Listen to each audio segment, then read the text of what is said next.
आज हम लोग प्रेमचंद के कथा लेखन और उनकी कहानी जो हमारे कोर्स में दी हुई है नमक का दरोगा के बारे में अध्ययन करेंगे। थोड़ा सा मैं आप लोगों को प्रेमचंद का परिचय बताते हुए उनके साहित्य पर हम लोग चर्चा करेंगे। प्रेमचंद का जन्म 1880 ईस्वी में और देहावसान जो है 1936 में होता है। प्रेमचंद का वास्तविक नाम धनपत राय था और प्रारंभ में ये अपना काव्य लेखन जो है उर्दू भाषा में किया करते थे।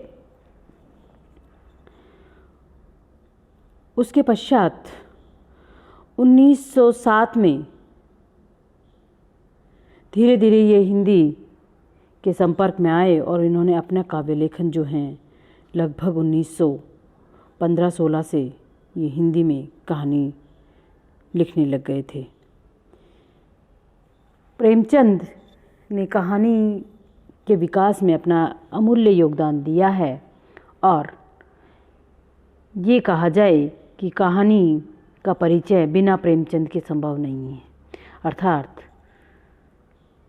सन 1900 के आसपास से लेकर के और 1940 या 35 तक उनके कहानी लेखन या उनके साहित्य लेखन को देखा जाए तो प्रेमचंद का योगदान काव्य में बहुत महत्वपूर्ण है, गद्य में बहुत महत्वपूर्ण है। उन्होंने लगभग हिंदी में 300 कहानियाँ लिखी हैं जो कि मानसरोवर के 8 खंडों में संकलित हैं और कहानी के साथ साथ प्रेमचंद ने उपन्यास भी लिखे हैं जिनमें आपके सेवा सदन, प्रेमाश्रय, गबन, कायाकल्प, कर्मभूमि, निर्मला व गोदान और उनका अंतिम उपन्यास जो है आपके मंगलसूत्र जो कि अधूरा ही रह गया था को माना जा सकता है। प्रेमचंद के ये उपन्यास बहुत महत्वपूर्ण हैं और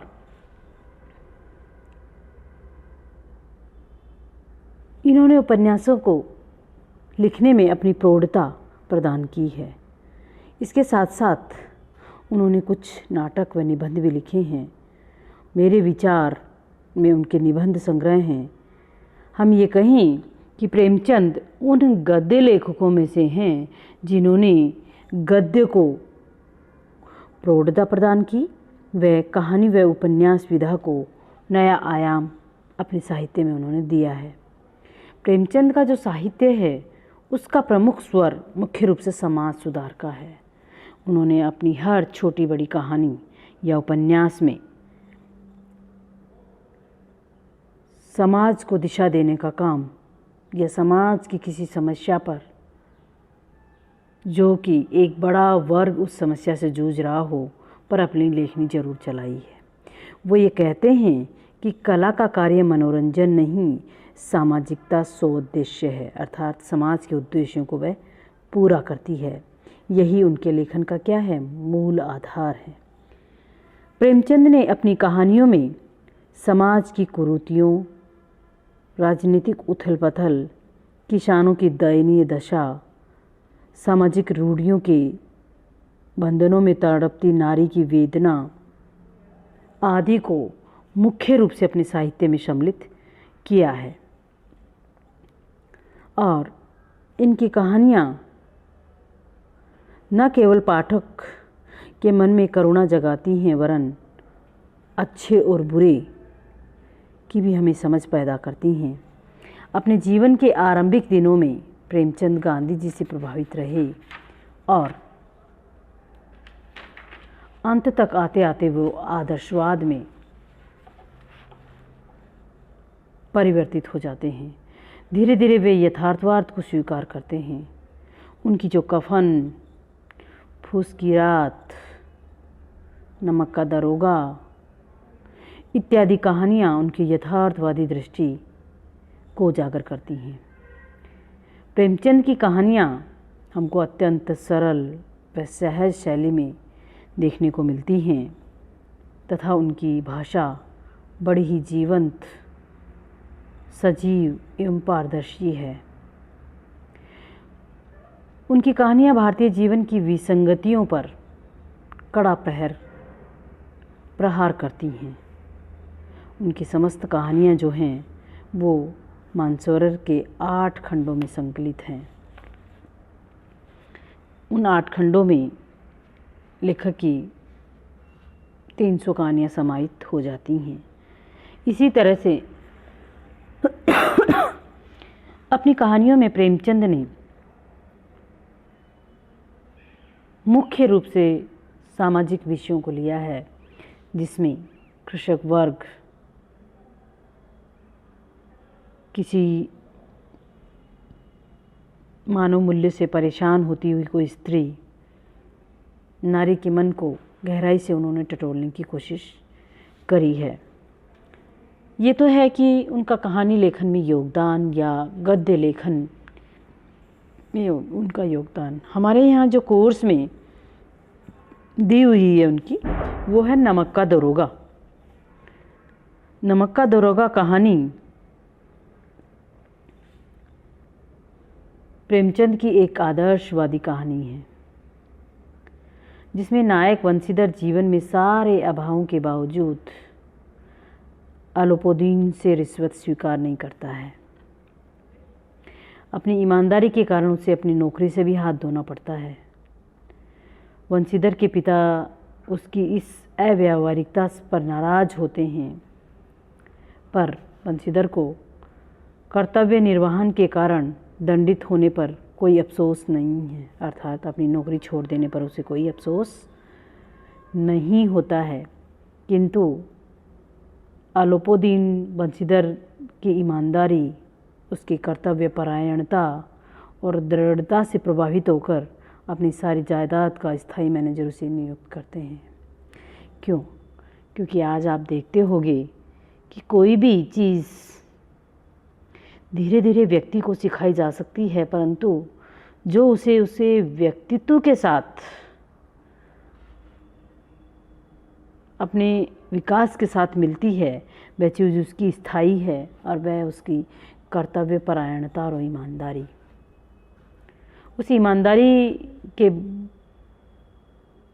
पर अनेक तरह से आँच आ जाने पर एक बार उसको नौकरी से भी हाथ धोना पड़ जाता है, परंतु वह अपने इस ईमानदारी को खोता नहीं है, जो कि आज के इस वर्तमान समय में या लोलुपता के समय में हम जिसे चापलूसी भरी नौकरी या फिर रिश्वतखोरी में बदल देने की जो समाज में बुराई फैली हुई है, उस पर करारा व्यंग करती है ये कहानी और हमारे सामने एक आदर्श प्रस्तुत करती है कि हमारी नैतिकता, हमारे ईमानदारी और हमारी कर्तव्य परायणता अटल है तो कोई व्यक्ति आपको बदल नहीं सकता है।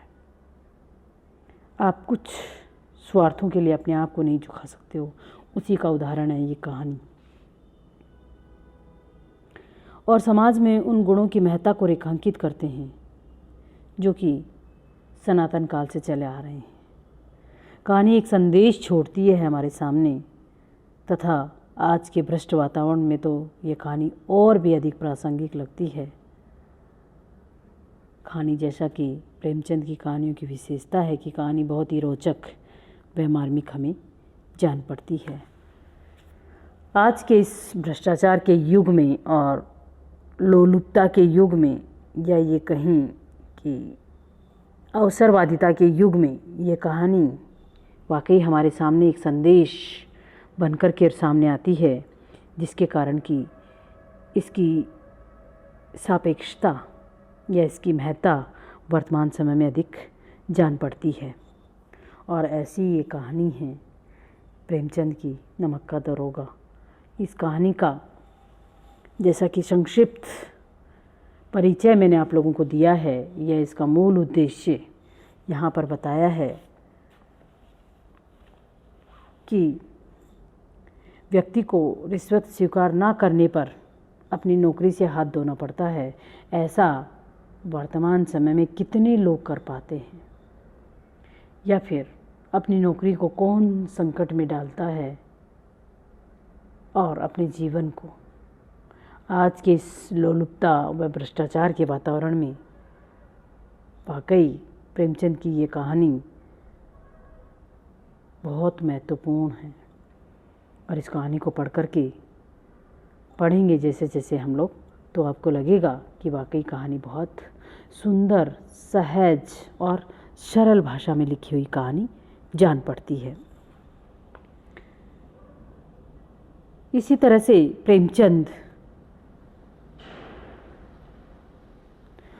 का उपन्यास लेखन में भी महत्वपूर्ण योगदान है। उन्होंने अपने उपन्यासों में जो हैं, उनका उपन्यास चर्चित आप लोगों ने सभी ने सुना है कि गोदान, गो का दान करना, उनका जो कि 1935 व 36 में ये उपन्यास आता है। और अंतिम समय में जब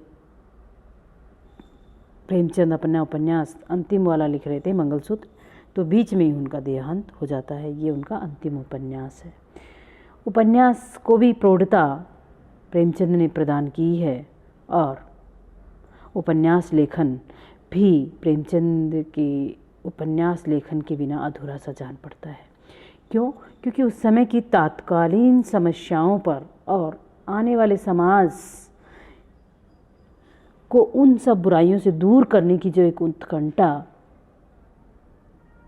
लेखक के मन में होती है, वह प्रेमचंद निरंतर उससे जूझते रहते हैं, निरंतर उससे समस्या को समाज में संदेश के रूप में छोड़ने के लिए अपना गद्य लेखन वो करते रहते हैं।